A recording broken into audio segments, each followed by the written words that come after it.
Okay, I'm going to start off, and we're going to kind of do this in a sort of from the small to the large, because we needed to talk about how the stuff that ends up out there in the great garbage patches, well, where it comes from and where it originates. And by the way, I usually do not walk around with fishing debris around my neck, but this is from Midway Island, and we have one out there at the table in our raffle. But this was collected at Midway Island and cleaned up by a woman there on their board, Friends of Midway Atoll. And they sell this to raise funds because this sort of stuff is killing the albatross out there, but someone else will talk about that. Okay, mine is the problem starts at our doorstep. So it really does. It really starts in our own homes and where we live. Okay. So why am I talking about this, and why are we talking about stormwater? Well, the municipality of Anchorage is known as an MS4 city, which if you look at the bottom of the screen is a multiple separate stormwater sewer system, MS4. And that means that we have separate systems for stormwater and for sewage water. They don't all go down into the sewage plant, and most people, we've learned, assume that runoff from the storm drains ends up going through a treatment plant. It does not. So it is not treated other than if it goes through some oil and grit separator, and then it discharges into the municipality's creeks. As I said, mostly untreated. And that everything that it carries with it from the watershed goes into the creek, anything that's on the ground. So another thing that people don't realize is that we all live in a watershed, unless you're off with former, now dead, Jacques Cousteau in one of his underwater cities. On the earth, we are all in a watershed. And that's kind of a trick question if you ever want to trip somebody up in trivia. So these are the watersheds of Anchorage. There are about 28 of them. Some of them extend down onto the Kenai, and you can actually see the Knik River, the headwaters of the Knik River that go into Matsu. But these are the watersheds that contain our creeks, our urban creeks, really urban creeks, and then the ones that are a little further out in the wild, so to speak, so they're not nearly as impacted as those that are in the urban areas. Now, stormwater runoff comes from rain. It comes from people who water their driveways. It comes from people who overwater their lawns. Then it runs down the gutter, and then it finds a storm drain like this. And storm drains, we've all seen them. Sometimes they look pretty good. That one's not too bad. This one's starting to build up some debris from leaf litter. This one is almost, it's the same one, it's almost gone because of the leaves. And this is the same one after we've had several feet of snow on it and it's starting to melt. So you can see all the stuff that goes down the storm drains, just from the neighborhoods.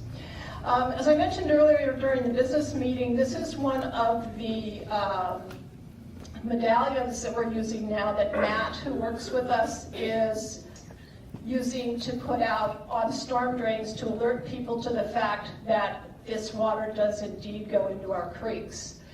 And, you know, it's an educational tool. This is being put, sort of sunk down a little bit, about ½ an inch, and then epoxied in. We tried the stenciling and it just was not adequate. So you'll start seeing these around Anchorage. Now, here's an outfall. This is in Little Campbell Creek. So you can see, if you've ever gone down along a creek somewhere, you're going to see these outfalls of the culverts. And this is where your storm water comes out. This one's not really too bad so far because it's not carrying a lot of crud in it. But sometimes we find that all sorts of nasty things are picked up. This is going into Campbell Creek, or from here.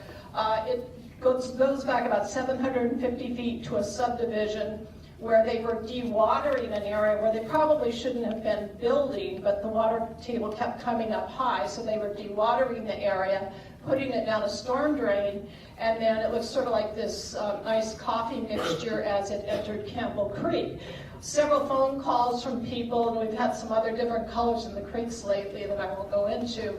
But these are the things that are carried. You can be 1,000 feet away and they will find their way into a culvert. Now, one of the things that I've noticed recently, there are a lot of people in Anchorage who are really disgusted with the amount of litter that is being tossed about. This is from New Sagaya, Midtown, and somebody went out and had their lunch on a light post and left a sardine can and styrofoam, and then they just feel like you just drop it there. And it's really kind of annoying that people can't even find a garbage can, and they are around. This is actually Tom's truck, and we got out one day at Fred Meyer's and somebody had decided to peel an orange there. And I thought, and he says, well, it's organic, but you know, it's still not right. This is what happens in our parking lots when we don't keep our cars up. Every car has drips, and this will eventually make its way down into the storm drain. And this is water collecting from one of the snow dumps down around C and O'Malley. And you can see what's collecting there, and that's taking another example of it. So the water is carrying everything to the storm drain, and there's Frito-Lays, and there's some energy drink, and a bunch of plastic and stuff. This is another one over off of Diamond. There are those lids that people put straws through, and tin cans, or aluminum cans, things like that. And then this is one of the things I find really amazing. I live over by Tudor and New Seward, and I stop at that off ramp there frequently, and I look down, and I always have my camera with me, and people sit there in their cars and roll their windows down while they're waiting at the stoplight, and then they throw their cigarette butts out. Which is interesting because the speaker following me, one of its students did some studies on where most likely are you going to find a lot of cigarette butts, and this is where I find them, plus some other things there. But this will eventually wash its way down into a storm drain.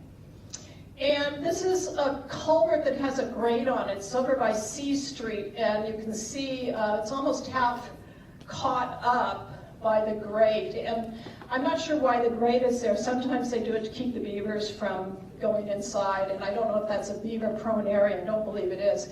But the trash has caught up behind it, and somebody's going to need to pull that out or undo the grate and clean it. But it will just fill up again as the streets wash off. And then it ends up in our creeks, and we have our creek cleanup. But you can see a lot of the plastic bags here. This is a very tiny creek, and it's actually a juvenile nursery area for coho salmon, but it's full of plastic bags that have washed down and through storm drains, down streets, and from other places. Then sometimes people seem to have this propensity to want to throw big things into creeks. This is a refrigerator up at Muldoon and DeBar, and I finally got some fellows from the Air Force to carry it out. It wasn't that heavy, but it has Freon in it, and then the municipality doesn't want to take it because there's hazardous waste and somebody has to pay for that.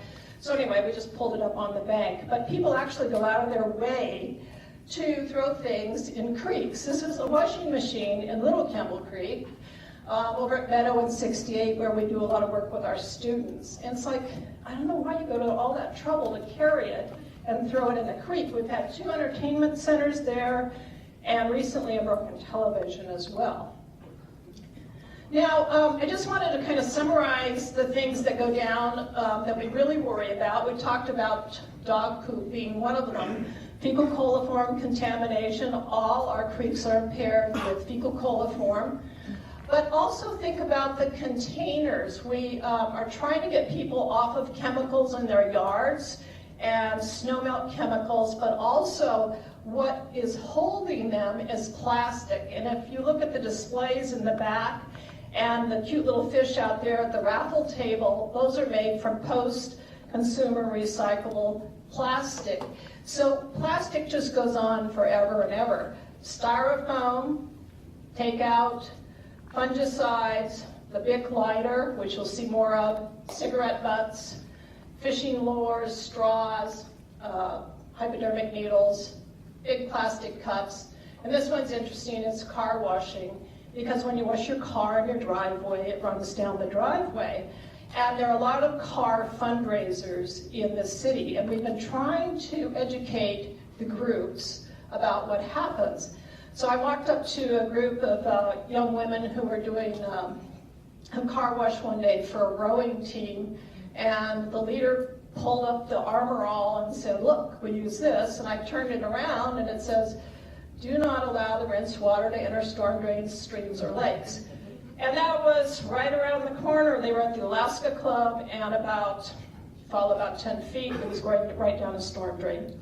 So car washes, there are ways to get around doing fundraising car washes, but letting that go down the drain is not one of them. Car washes themselves, while they cost a lot more, use recyclable water, and so it's not such impact on what we're going into the storm drains. Now, I wanted to end with this slide because it leads really well into our next speaker, Dr. Thomas Novotny, who I have to say is a real trooper.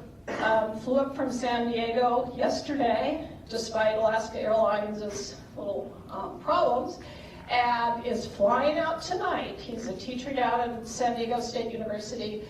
You can read his bio, but his specialty has to do with cigarette butts. So, kind of an unsavory word, but here you go.